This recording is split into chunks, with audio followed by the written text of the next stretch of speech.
Hello everyone, welcome to LUKMAAN IAS. Today we are going to have the Hindu analysis of 30th October 2020. So let us see which are the important articles in today's The Hindu newspaper. Yes, these are the articles for mains purpose, especially we can say that international relations and environment related articles, and one very good article on we can say editorial on education during the pandemic. So yes, the first article on page number 6, editorial page.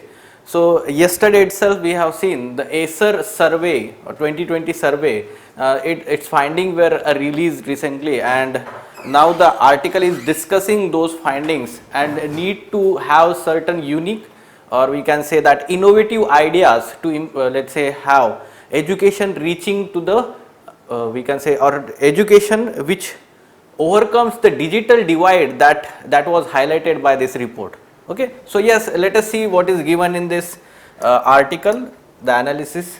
First of all, it will give some important facts in the ASER report that were earlier also we had discussed. Okay, so ASER survey 2020 and education during COVID-19 pandemic.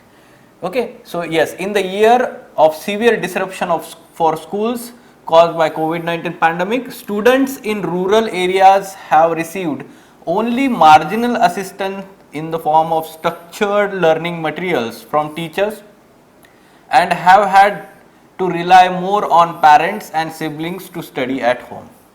So yes, it was highlighted that the study material, especially we can say that the books, 1/3 of the students in rural areas did not have any kind of, let's say, study material, especially the standard books to study from. This is unsettling, the finding of annual status of education report 2020 that should prompt the center and state governments to plan remedial measures for the future when it will be safe again for students to return to the classroom. Okay, so what are some other highlights? Like ASER 2020 survey covering 26 states and 4 UTs have come up with striking findings, including one of the shift in enrollments from private school to the government institution. This is also we have earlier let's say looked into. There is a marked rise in students not being enrolled either because they dropped out or because it was not possible to get admitted or enroll because of shutdown of schools. Okay. At the same time, it must also concern the government that the digital divide stands out starkly once again. The survey found 43.6% of students in the government school without access to the smartphone, while 67.3% of those who received the learning material in these institutions got them over WhatsApp, underscoring the role played by gadgets and connectivity. So we can understand from that the kind of digital divide we have, especially in rural areas. Okay, so that is needed to be breached here. On the other hand, only half of the children got help with the studies at home, a third got material from the teachers, and nearly 60% used textbooks. Okay, so way forward, or we can say the measures that should be taken in future: expanding availability of textbooks to all, including those who dropped out or are waiting to be formally admitted, will help parents and siblings aid learning. Okay, this will be helpful for them also.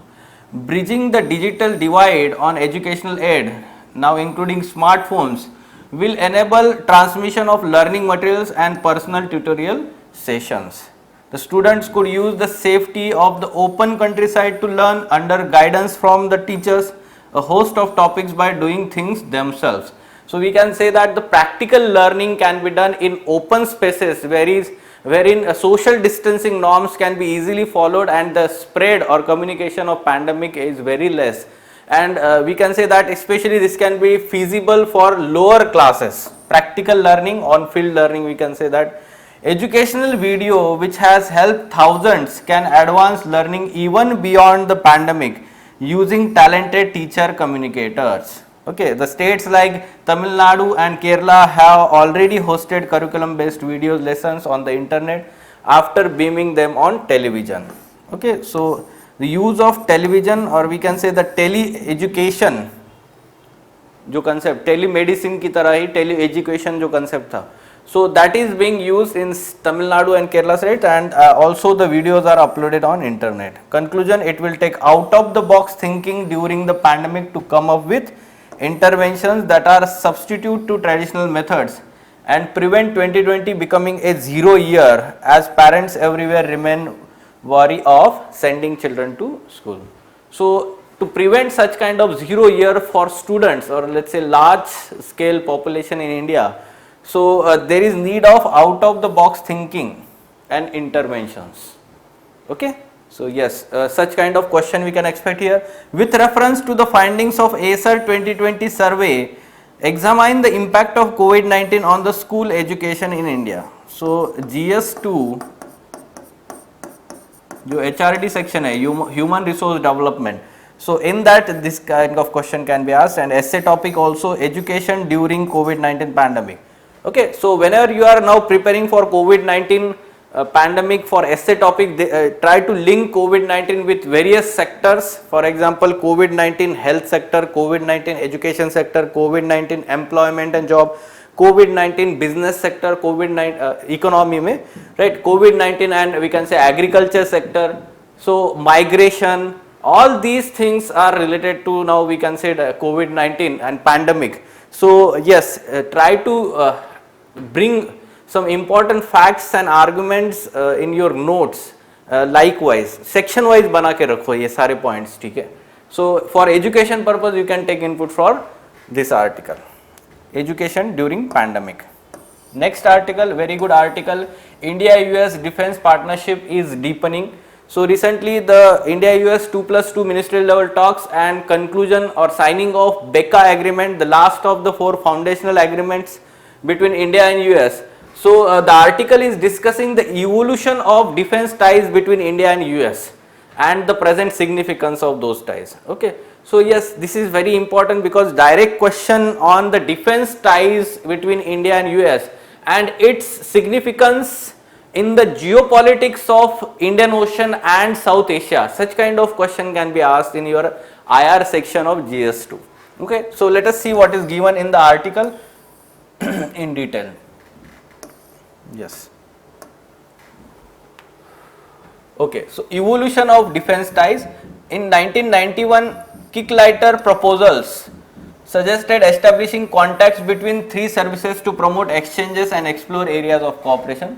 And then in 1995, there was an agreed minute on defense cooperation that was concluded in 1995, institutionalizing the dialogue at defense secretariat level together with the setting up of technology group. Okay, this was the start. We can say that the end of Cold War had helped create this opening, but the overhang of nuclear issue continued to cast a shadow on the talks. So we know that in 1998 there was nuclear test in India, and US responded angrily by imposing whole slew economic sanctions on India. And after that, intensive engagement followed. 18 rounds of talks at foreign ministerial level helped easing those tensions, we can say that, and removing those sanctions slowly. So sanctions were gradually lifted, and in 2005, 10-year framework for defense relationship was established, followed by joint declaration on defense cooperation in 2019. These are the significant developments: joint declaration and framework for defense relations. The framework agreement was renewed in 2015 for another decade up to 2025. देखिए 2005 में ये sign किया गया था, and then in 2015 it lapsed, and therefore it was renewed in 2015. The framework laid out the institutional mechanism for areas of cooperation, for example joint exercises, intelligence exchanges, joint training of multilateral operations including disaster relief and humanitarian assistance, technology transfer, all these aspects. There were other factors at play too. कौन से factors थे? Like the progressive opening of Indian economy to the world market and impressive annual growth rate of over 7%. So there was increase in bilateral trade in goods and services, $20 billion in 2000, and now it exceeded to $140 billion in 2018 between India and US. So this is one of the factor, and 4 million strong Indian diaspora in US. So this has also played important role in strengthening the ties between India and US. So along with that, Yes, in recent times, the biggest push has come from the Prime Minister Narendra Modi, overcoming the hesitations of history. So basically, it is talking about like from 2008, after let's say US-India nuclear deal that was signed between India and US in 2008. However, that deal was not properly implemented because of certain, we can say, apprehensions by US companies over the insurance clause in that deal. And therefore, what happened is there was somehow status quo on defense ties between India and US further. However, this was renewed in 2015 by the present Prime Minister, taking forward the relationship first with the democratic Obama administration by announcing a joint strategic vision for Asia Pacific and Indian Ocean region in 2015, followed by elevating the India-US strategic and commercial dialogue that was launched in 2009 and the first round held in 2010 into 2+2 dialogue in 2018 with the Trump administration. Okay, yes. So US categorized India as major defense partner in 2016. This is important development, a position unique to India that was formalized in National Defense Authorization Act 2017. Major defense partner, basically US gives that tag generally to its allies in NATO organization, North Atlantic Treaty Organization. However, similar kind of status was given to India even though India is not included in NATO. Okay, so some kind of concessions in defense ties or we can say the agreements, selling of defense equipments from US to India, this will be now beneficial for India because of this. Okay, this has also helped India join the export control regimes like Australia Group's MTCR, Missile Technology Control Groups and Wassenaar Arrangement. So these groups are very important. 4 control groups are important like Australia Group, Missile Technology Control Regime, Wassenaar Arrangement and NSG, Nuclear Supply Group. Still we are not member yet of NSG because China has blocked our entry in NSG. However, we can say that in future we can expect that. In 2018, India was placed in category 1 of strategic trade authorization, easing exports of sensitive technologies by USA. Okay, the signing last week of BECA, Basic Exchange of and Cooperation Agreement providing for sharing of geospatial data is the last of foundational agreement. Now, this is the evolution of defense ties between India. You need to at least mention 5 to 6 important developments from let's say this 1991 end of Cold War era, the increase in defense ties, we can say strengthening of defense ties took place. So mention those 4 to 5 important developments and explain their significance. And then we can say that in the end, in every relationship there is push factor and pull factor, and alignment of the two is called the convergence of interest. Very good statement, we can directly use in essay also or your IR paper. The Indian strategic community needs to appreciate that policy cannot become the prisoners of labels like NAM and strategic autonomy. So from time to time we have been focusing on NAM, non-alignment movement, especially in Cold War era, and even after Cold War era, NAM 2.0 and kind of labels were given to India under the name of strategic autonomy that was India is maintaining from time to time. And therefore, there were always concerns regarding India-US ties and India-Russia ties. Okay, so that's why it is saying that we need to come out of such labels. Ultimately, the policy objective has to enhance India's strategic space and capability. That is the real symbolism of the in-person meeting in Delhi of, we can say, the US secretaries. This is the real symbolism they are talking about. That yes, despite of pandemic, they have come to India in person to sign such kind of deals and discuss in let's say other areas of cooperation. So we can say that for that purpose we can let's say take one step ahead in strengthening such kind of ties. Okay, so yes, this question, very good question, we can let's say attempt here. Discuss the evolution of defense ties between India and US. Explain the significance of these ties in geopolitics of Indian Ocean and South Asia. Now the second part is not, we can say, exactly explained in the article, rather we can apply this knowledge. We can say that the strengthening of India-US ties will surely have a kind of deterrence effect on China's attempt to enter into, let's say, or let's say have more influence into South Asia and Indian Ocean region. Okay, so we know that China has been continuously investing in India's neighbors, like Bangladesh is there, Myanmar is there, or Sri Lanka and Maldives is there. So yes, and Pakistan is already there, we can understand that. Yes, so that's why we can say that our, let's say, increase in military capability, defense capabilities and the strategic space, that will help as a, let's say, deterrence for China. ठीक है, तो ये जियो politics का सबसे बड़ा significance है. And we can say that the cooperation of major, let's say, democracies across India, Asia Pacific, like quad grouping. So there is increasing significance of quad grouping, and India can tap the, what you can say, the benefits of this quad grouping to strengthen its military capabilities, we can say. Okay, so yes, try to write this question, answer to this question and take input from this article.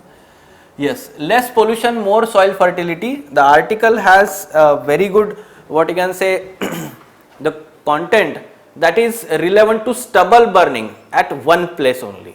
ठीक है, तो stubble burning शुरुआत कहाँ से हुआ, then the effects of this stubble burning on environment, and what are the steps taken by the government till now, and what should be done in future. Briefly they have explained in this complete article. So let us see which, this is important for our air pollution issue in Delhi and surrounding region in winter season, especially around Diwali festival time. So yes, stubble burning, evolution of the issue. Yes, origin of the stubble burning. The stubble burning refers to practice of farmers setting fire to plant debris that remains in the farms after the harvest. So before 1980s, what used to happen is farmers used to till the remaining debris back into the soil after harvesting the crops manually. Okay. So however, the origin of stubble burning can be traced to the advent of green revolution and mechanized harvesting, which utilized the combined harvesting techniques. The green revolution increased greatly the rice and wheat production, which simultaneously increased the stubble post harvest. This prompted the stubble burning as low cost and speedy solution available to farmers due to limited time period of 20 to 25 days between harvesting one crop and sowing another. This has been one of the factor that has forced farmers to burn the stubble in their farms. Okay, so less amount of time available. Environmental impact of such stubble burning: it releases harmful gases including nitrogen oxide and carbon monoxide into atmosphere.